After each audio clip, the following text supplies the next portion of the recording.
హన్మకొండ జిల్లా కాకతీయ యూనివర్సిటీలో విద్యార్థిని ఆత్మహత్య ఘటనలో 6 విద్యార్థినులపై సస్పెన్షన్ వేటుపడింది. ఒక సెమిస్టర్ వరకు వారిని సస్పెండ్ చేస్తూ యూనివర్సిటీ రిజిస్ట్రార్ ఉత్తర్వులు జారీ చేశారు. 6 సీనియర్లు తనపై దొంగతనం మోపి కొట్టారని ఆరోపిస్తూ గత నెలలో ఖమ్మం జిల్లాకు చెందిన శ్రీవిద్య ఎలుకల మందు తాగి ఆత్మహత్య చేసుకుంది. అయితే శ్రీవిద్య మరణ వాంగ్మూలం ఆధారంగా 6 విద్యార్థులను సస్పెండ్ చేశారు. అలాగే వారిపై పోలీసులు కేసు నమోదు చేశారు.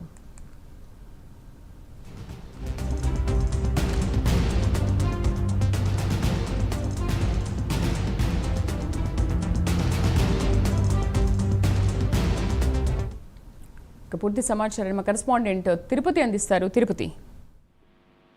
శ్రీదేవి కాకతీయ యూనివర్సిటీలో కలకలం రేపినటువంటి విద్యార్థిని ఆత్మహత్య ఘటనలో 6 విద్యార్థులపై సస్పెన్షన్ వేటు పడింది. సస్పెన్షన్ వేటు వేస్తూ అధికారులు నిర్ణయం తీసుకున్నటువంటి పరిస్థితి కనబడుతుంది. గత నెలలో ఖమ్మం జిల్లా ఏరుపాల మండలం బనిగండ్లపాడుకు చెందినటువంటి శ్రీవిద్య విద్యార్థిని ఆత్మహత్యకు పాల్పడినటువంటి పరిస్థితి కనబడుతుంది. శ్రీవిద్య వాళ్ళ అమ్మమ్మ ఇంటికి వెళ్లిన తర్వాత అక్కడ ఎరగల మందు తాగి ఆత్మహత్య యత్నానికి పాల్పడిన నేపథ్యంలో వెంటనే కుటుంబ సభ్యులు హైదరాబాద్ లోని ప్రైవేట్ ఆసుపత్రి తరలించారు. అక్కడ చికిత్స పొందుతూ శ్రీవిద్య మృతి చెందింది. అయితే మృతి చెందిన సందర్భంలో ఆమె మరణ వాంగ్మూలం ఆధారంగా 6 సీనియర్ విద్యార్థులపై కూడా మదిరా పోలీస్ స్టేషన్ లో కేసు నమోదు చేశారు. కెమిస్ట్రీ అండ్ బయోటెక్నాలజీ డిపార్ట్మెంట్ చెందినటువంటి 6 విద్యార్థులపై ప్రజెంట్ ఇప్పుడు కాకతీయ యూనివర్సిటీ అధికారులు సస్పెన్షన్ వేటు వేస్తూ నిర్ణయం తీసుకున్నారు. ఒక సెమిస్టర్ మొత్తం సస్పెన్షన్ విధిస్తూ నిర్ణయం తీసుకున్నట్టుగా తెలుస్తా ఉంది. ఇప్పుడు ఈ నిర్ణయం తీసుకోవడం పట్ల శ్రీవిద్య కుటుంబ సభ్యులు కొంత హర్షం వ్యక్తం చేసినట్టుగా తెలుస్తా ఉంది. కాకతీయ విశ్వవిద్యాలయంలో సీనియర్ విద్యార్థులు దాడి చేయడం కావచ్చు, దొంగతనం ఆరోపణలు చేసినటువంటి నేపథ్యంలో శ్రీవిద్య ఆత్మహత్య చేసుకుంటూ కుటుంబ సభ్యులు